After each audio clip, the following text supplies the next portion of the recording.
Are you weary? Does the world feel uncertain? Are doubts creeping in?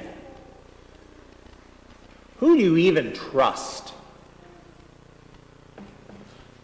Those are the questions that are addressed if we contrast the stories we heard today about Ahaz and Joseph. Initially, it seems like Ahaz is a good man, proclaiming that he will not put God to the test. And Isaiah provides a prophecy anyway, foreseeing the birth of a child who will be called Emmanuel, God with us. Joseph is struggling with a decision about his betrothed, who is pregnant with someone else's child. Why would he take on this responsibility? As we see this from a very human drama play out, we see words of reassurance in a dream vision. We do not know much about Joseph, but his righteousness is mentioned, and he forms a family with Mary and Jesus. Two men weighed down by an important decision in a patriarchal culture. One man trusts God, and the other trusts political alliances over God's promise of peace. In this comparison, we see the differences between ego and humility. Now, perhaps you're thinking, well, that comparison is unfair. Joseph is not a man overseeing an entire nation, as Ahaz did.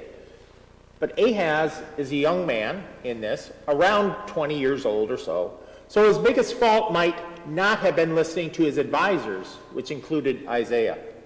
Or he might have listened to the wrong advisors. At any rate, it led him to partnering with Assyria, and it led to the eventual loss of sovereignty for the northern kingdom of Israel. And those 10 tribes, which were part of that kingdom, being hauled away in chains and spread throughout the Assyrian Empire to never be heard from again. Hearing the reading from Isaiah today makes me want to focus on Emmanuel, God with us, because it is the happy ending. We love those mornings and those imageries of curds and honey. We celebrate the joy of Christmas morning. But hearing that it is an uncertain and an ambiguous world with all sorts of weariness and doubts seems to be the opposite. Right? Right? I am not sure of that, because if we just think about Joseph. Joseph had to decide if he would publicly acknowledge the shame that came with Mary being pregnant, or if he would like to have her stoned, as the law allowed, and she could have been, or if he would step up in spite of the uncomfortable situation. We cannot skip over the feelings that Joseph had and make him a stoic, manly man of our imagination. Joseph was as human as we are. And putting ourselves in his shoes can be an eye-opening experience. And it's okay to acknowledge the weariness of a world that has pockets of heinous behavior.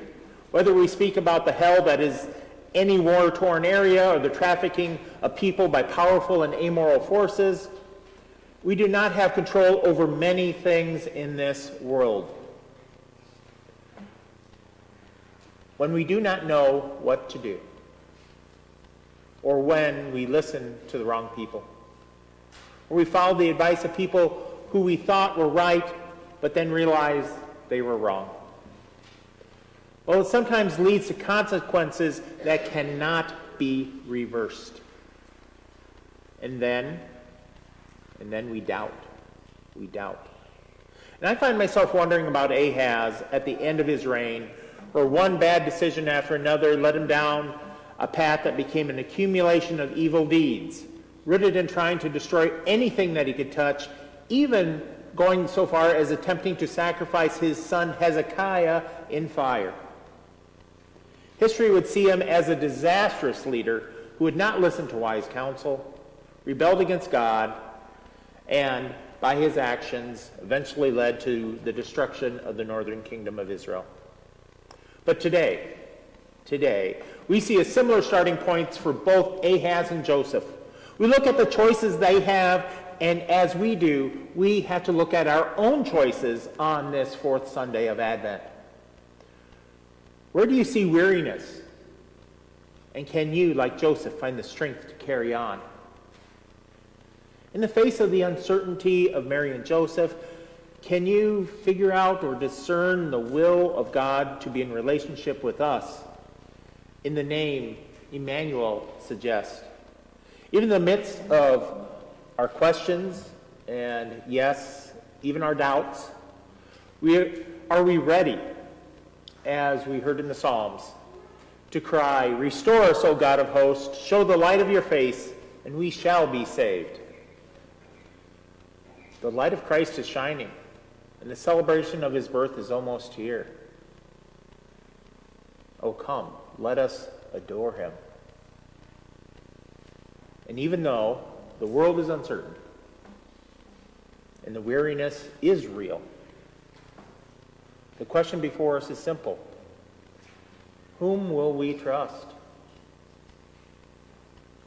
Who will we trust? Ahaz trusted power. Joseph trusted God.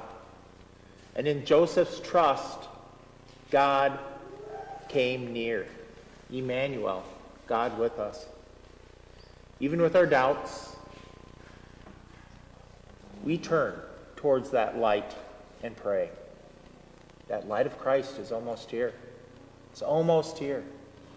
We can almost taste it. It's almost here. Oh, come, let us adore him. Oh, come, let us adore him. Amen.